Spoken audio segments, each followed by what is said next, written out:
किसान और व्यापारी दो अलग अलग दुनिया के लोग थे। एक जहां मेहनत, पसीना और धरती की खुशबू थी, वहीं दूसरी दुनिया में सोने चांदी के सिक्के और व्यापार के मर्म थे। ये दुनियाएं कभी एक दूसरे से टकराती नहीं थी, लेकिन एक दिन उनकी किस्मतें एक दूसरे से जुड़ गई। व्यापारी का नाम आदित्य था। वह एक समृद्ध और प्रतिष्ठित व्यापारी था, जिसकी व्यापारिक साम्राज्य ने उसे न केवल आर्थिक रूप से सक्षम बनाया था, बल्कि समाज में भी उससे उच्च स्थान प्राप्त था। आदित्य का जीवन बहुत आरामदायक था, लेकिन वह हमेशा अपने परिवार की खुशियों के लिए चिंतित रहता था। उसका एक सपना था कि उसकी शादी एक ऐसी लड़की से हो जो उसके स्तर की हो, ताकि उसका परिवार और समाज में सम्मान बढ़े। वहीं दूसरी ओर किसान की बेटी राधिका एक साधारण लड़की थी। उसका जीवन खेती बाड़ी के बीच बीतता था। वह अपने परिवार के साथ खेतों में काम करती थी, लेकिन उसके सपने बहुत बड़े थे। राधिका चाहती थी कि वह किसी दिन अपने जीवन को बेहतर बनाए, लेकिन उसका जीवन सादा था और उसकी उम्मीदें भी कम थी। उसे व्यापारियों और उनके दुनिया के बारे में कोई खास जानकारी नहीं थी। एक दिन आदित्य के पिता ने आदित्य के लिए राधिका का रिश्ता तय कर दिया।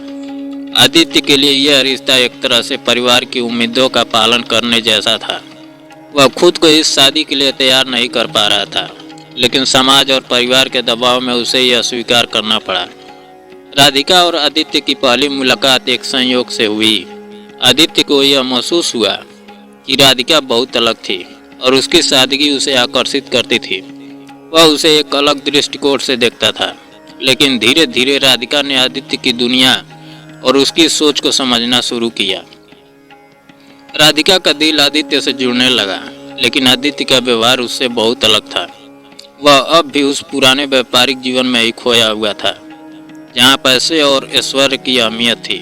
राधिका को यह महसूस हो रहा था कि आदित्य का दिल कहीं और था और उसकी मेहनत और सादगी की कोई कदर नहीं की जाती थी। शादी के बाद आदित्य और राधिका के बीच बहुत बड़ा अंतर आ गया। आदित्य का जीवन एक उच्च समाज का था, जहां उसे किसी भी चीज की कमी नहीं थी। वह घर लौटता और काम के बाद आराम करता, जबकि राधिका को दिन रात घर के कामों में व्यस्त रहना पड़ता। आदित्य के मन में राधिका के प्रति कोई सच्चा सम्मान नहीं था, और यही कारण था कि वह उसे आए दिन तंग करने लगा।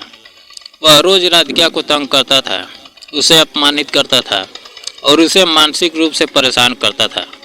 आदित्य ने राधिका को हमेशा अपने स्तर से नीचे समझा और उसे अपने जूतों से तंग करता था, जैसे कि उसका कोई अस्तित्व ही नहीं था।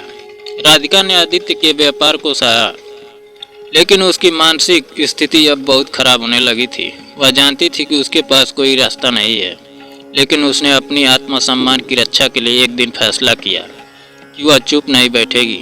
राधिका ने आदित्य से बात करने का मन बनाया। एक दिन जब आदित्य ने फिर से उसे गालियां दी और उसे अपमानित किया, तब राधिका ने अपना धैर्य खो दिया। उसने आदित्य को एक सवाल किया, क्या तुम सच में मुझे सिर्फ अपनी संपत्ति समझते हो? क्या तुम्हारे लिए मैं सिर्फ एक सस्ता खिलौना हूँ, जिसे तुम जैसे चाहो वैसे चला सको? आदित्य हैरान था। उसे यकीन नहीं हो रहा था कि राधिका ने इस तरह से जवाब दिया। वह शर्माया, लेकिन राधिका ने अपनी स्थिति को साफ किया। राधिका ने महसूस किया कि अगर वह अपनी स्थिति को नहीं बदलेगी तो आदित्य कभी उसे समझेगा नहीं। राधिका ने खुद को संजीवनी शक्ति दी। उसने काम करने के लिए नया रास्ता चुना, अपने आत्मसम्मान के लिए लड़ा।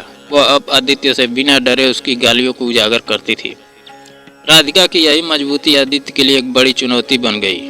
वह अब महसूस कर रहा था कि उसकी गलती क्या थी। आदित्य को यह समझ में आया कि वह जिस लड़की को तंग करता था, वह दरअसल उसकी दुनिया को बदल सकती थी। आदित्य ने राधिका से माफ़ी मांगी। उसने यह समझ लिया कि प्यार और सम्मान सिर्फ बाहरी दिखावे पर नहीं, बल्कि आंतरिक भावनाओं और समझ पर आधारित होते हैं। आदित्य ने राधिका के साथ अपने रिश्ते को फिर से बनाने की कोशिश की।